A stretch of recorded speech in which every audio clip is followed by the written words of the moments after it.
अच्छा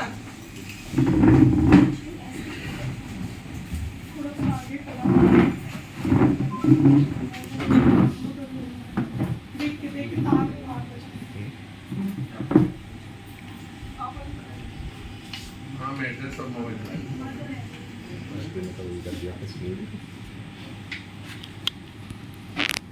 डॉक्टर वरुण से भी सब परिचित होंगे भैया, नहीं परिचित हो तो डॉक्टर वरुण चाइल्ड स्पेशलिस्ट है बंद कर दियो क्या? और शताक्षी का हस्बैंड है पूनम करके मामा रहा। मेरे लिए भी कुछ छोड़ दो सर। आप जेठ आप देवर तो आपको कहाँ बोलने देते? Good afternoon everyone. सभी का थोड़ा सा ना दूर से बोलो। Hello, good afternoon everyone. आवाज बुलंद है तो क्या करूं। सभी का यहाँ आने पर बहुत बहुत स्वागत, अभिनंदन।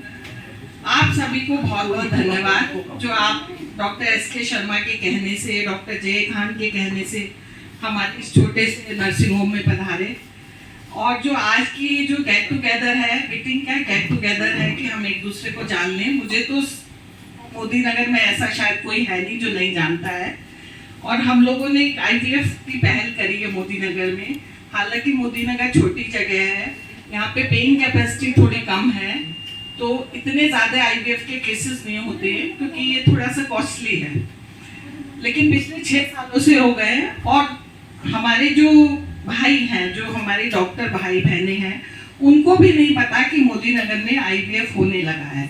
तो ये जो एक मीटिंग गेट टुगेदर रखा है, ये इसीलिए रखा है कि ज़्यादा से ज़्यादा लोगों तक ये पहुंच जाए नॉलेज कि मोदी नगर में अब IVF होने लगा है। और हमारे यहाँ पिछले 6 सालों से हो रहा है। जो भी एडवांस टेक्नोलॉजी है, जैसे एक ICSI की एक टेक्निक होती है, उसके बारे में डिटेल डॉक्टर शताक्षी बताएंगी, मैं थोड़ा सा इंट्रोडक्शन ही दूंगी। ICSI में क्या होता है कि जिन लोगों को स्पर्म काउंट बहुत कम होता है, मतलब 5 मिलियन या 10 मिलियन स्पर्म काउंट है, तो उसमें जो है स्पर्म को हम डायरेक्ट स्पर्म का जो है टेल काट देते हैं। स्पर्म के 3 पार्ट होते हैं, एक हेड होता है, एक बीच की जगह होती है और एक टेल होती है। तो उसमें हम टेल को काट देते हैं, मतलब कुछ ऐसे केमिकल आते हैं जिससे उसकी टेल उसमें चिपक जाती है तो वो मूव नहीं कर पाता। तो उस टेल को काट के डायरेक्ट हेड से हम जो है एग के अंदर इंजेक्ट कर देते हैं। तो ये ICSI की टेक्निक उन लोगों में होती है। किसी किसी जैसे पेशेंट में होता है कि पता चला एक मिलियन ही है, 2-4 ही स्पर्म है, तो उन लोगों में जैसे टीसा एक विधि होती है जिसमें हम टेस्टिस से डायरेक्ट स्पर्म निकाल लेती है, एक टीसा होती है।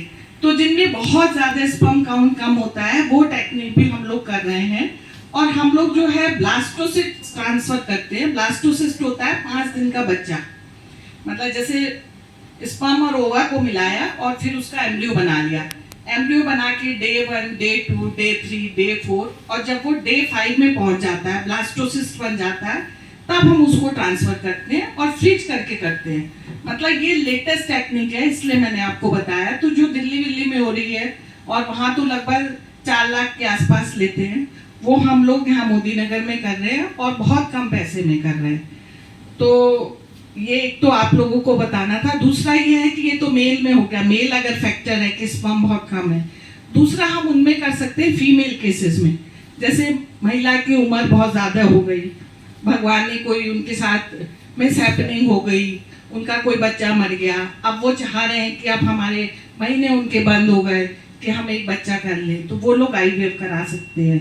या जैसे यंग लड़कियां हैं, उनको रप्चर्ड एक्टोपिक हो गई है, एक नला उनका फट गया एक्टोपिक होके, या उनके नले बंद हैं, या उनको कोई भी कारण नहीं है, पता नहीं चल रहा, सब चीज नॉर्मल है लेकिन फिर भी बच्चा नहीं हो रहा, तो ऐसे केसेस में IVF कराना चाहिए। कुछ ऐसे केसेस होते हैं जिनमें कि यूट्रस में जो है स्पर्म पेनिट्रेट नहीं कर पाता है, उन केसेस में जो होता है IVF सक्सेसफुल होता है। तो ये आपको सबको जो है नॉलेज, जो जितने पेशेंट आते हैं उन लोगों को बताना है, अवेयरनेस फैलानी है। मेनली तो हमारी ये जो मीटिंग है ये अवेयरनेस के लिए है कि IVF है क्या और किनको कराना चाहिए और इसकी क्या टेक्निक है, उसके बारे में पूरी डिटेल से अभी डॉक्टर शताक्षी आपको बताएंगी। धन्यवाद।